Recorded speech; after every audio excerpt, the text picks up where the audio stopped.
Yeah, I know I'm supposed to be retiring soon. What the hell's going on? Every time, just when I think I'm out, they pull me back in, man. Yo, check it out, homies. Got some new subwoofers.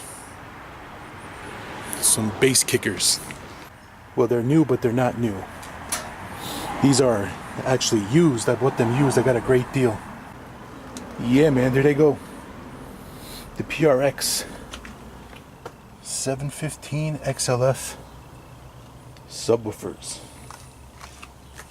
1500 watts of bass. All right.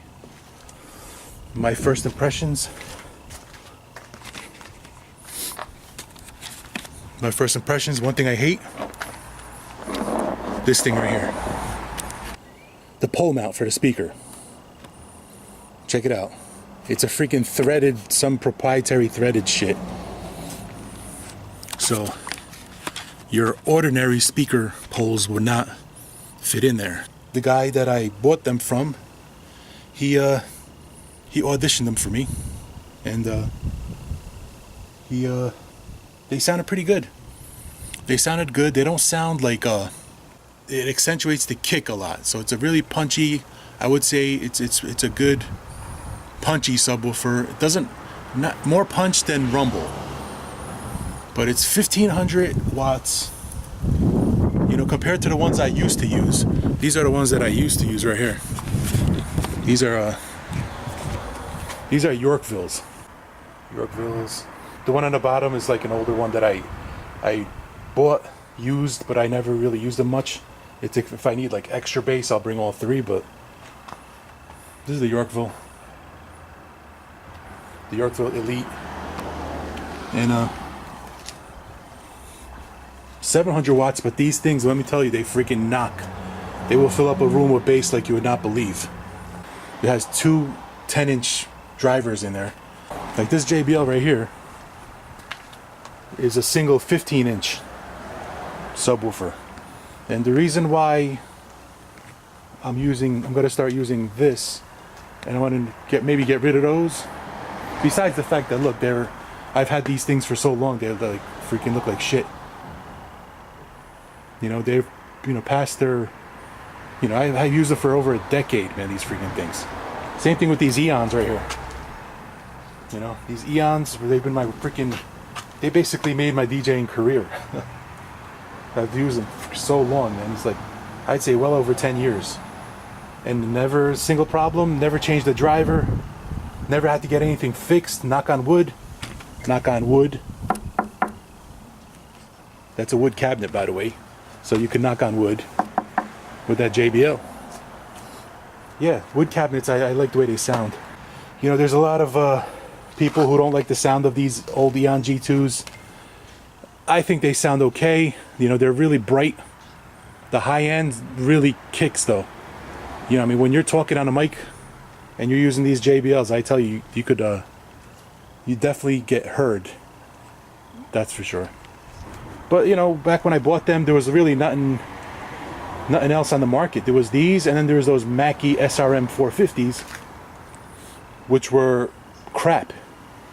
All my friends that bought those Mackie SRM 450s, they ended up blowing them, and they were overheating and they were shutting off, and they upgraded to other things, and they're probably like on their third set of speakers. But I've used these for like well over a decade, and they just kept going, man. They keep going. I still use them, actually. They're my main speakers.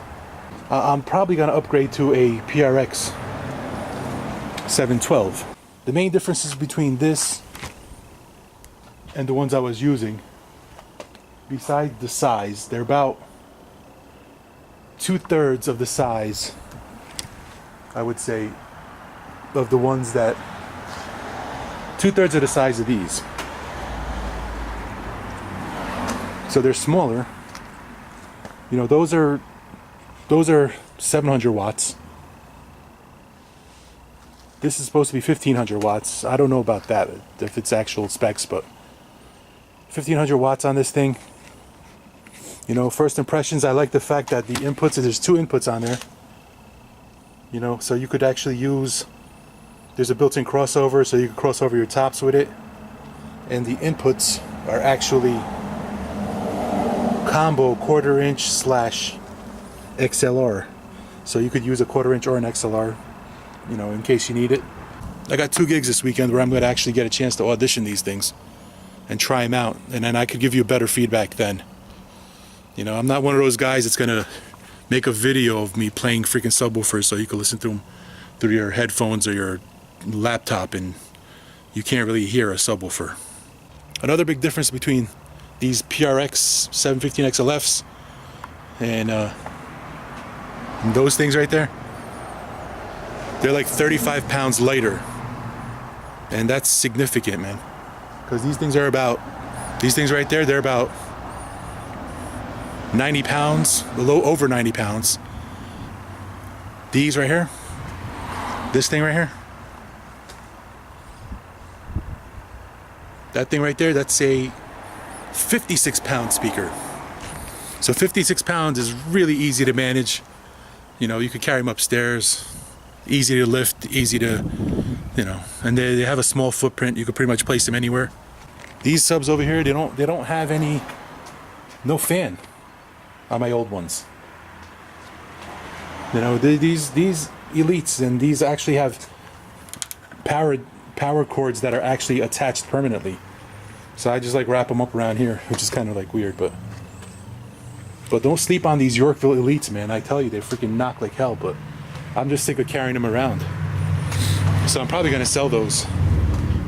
You can't tell what a speaker sounds like just by listening to it in the store. You know, because if you listen to it in the store, you're only hearing it when it's still cool. You know, you're only hearing it in a certain, it's in a kind of a controlled environment. When you start taking them out to gigs and you're in like your 5th hour of your party, you know, if you're pumping those things past clip for 4 hours straight on a hot, sweaty gymnasium, that's when you could tell the difference between a cheap speaker and a good speaker. The guy that I bought these things from, and I paid $900 for these, which is actually a steal, because they go for over $1,000 each normally. I looked online and they're like $1,000 a piece, and I got them for $900. And the guy surprised me. He said, "You know what? Let me give you these stands that work with the speakers," and he gave me these. He included these stands. Yeah.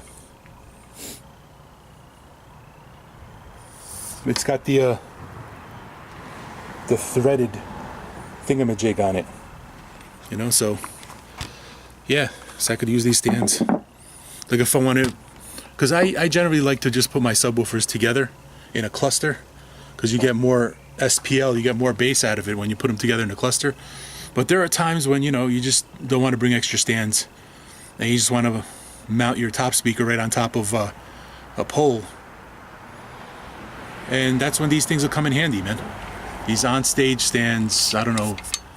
Another thing, these things, they didn't come with covers. They don't have covers.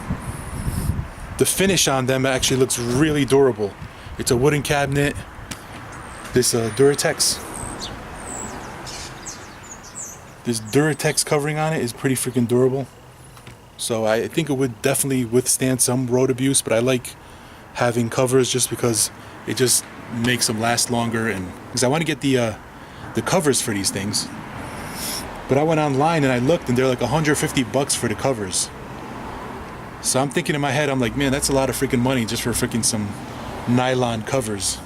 Because there's a lady online, I think her name is Connie, and she sews speaker covers, like slip covers that just cover the top, they don't cover the bottom, like these slip covers for all these different kinds of speakers.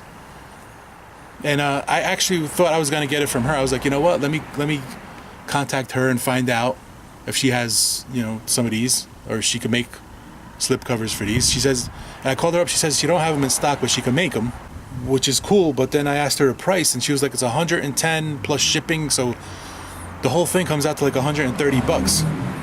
And for $150, I could get the actual JBL brand ones that have the logo on it, and that's actually specifically built for this speaker, you know. And it's, you know, water resistant, as opposed to the one she makes is also good, but it's just made out of this, like this moving this material, this moving blanket material.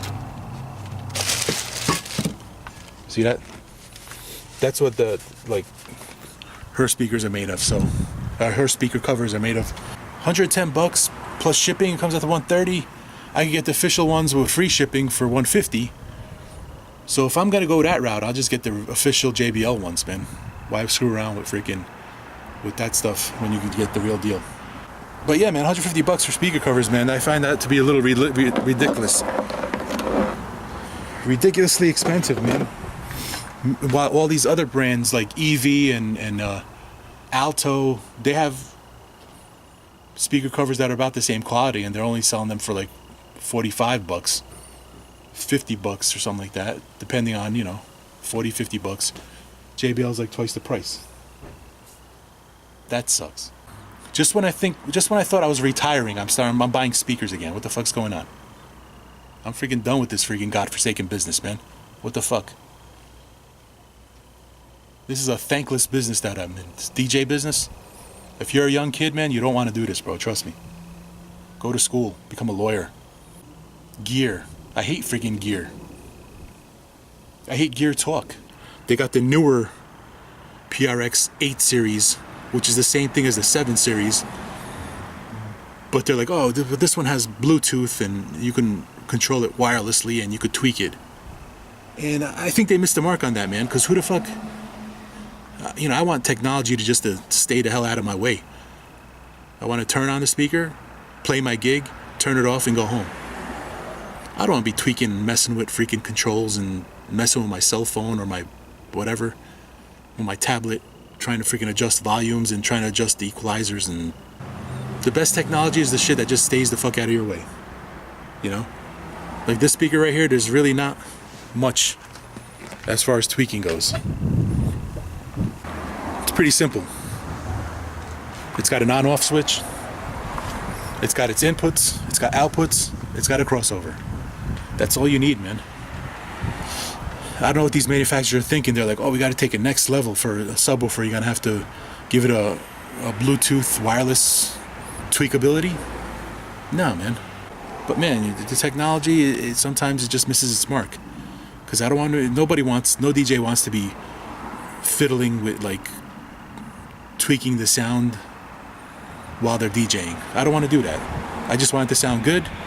I'm more concerned with the songs I'm playing, reading the crowd, seeing what they're into, trying to get the party jumping. I want to forget about my speakers. I don't want to be thinking about my speakers when I'm doing a gig. I don't know if that makes any sense. I want to be thinking about what song I'm going to play next. All right, that's that, ninjas. I'm out of here. I'll give you guys an update, I guess, after I do my gigs this weekend, and let you know how these prx715xlf speakers perform. Because that's what it comes down to. That's what it's all about.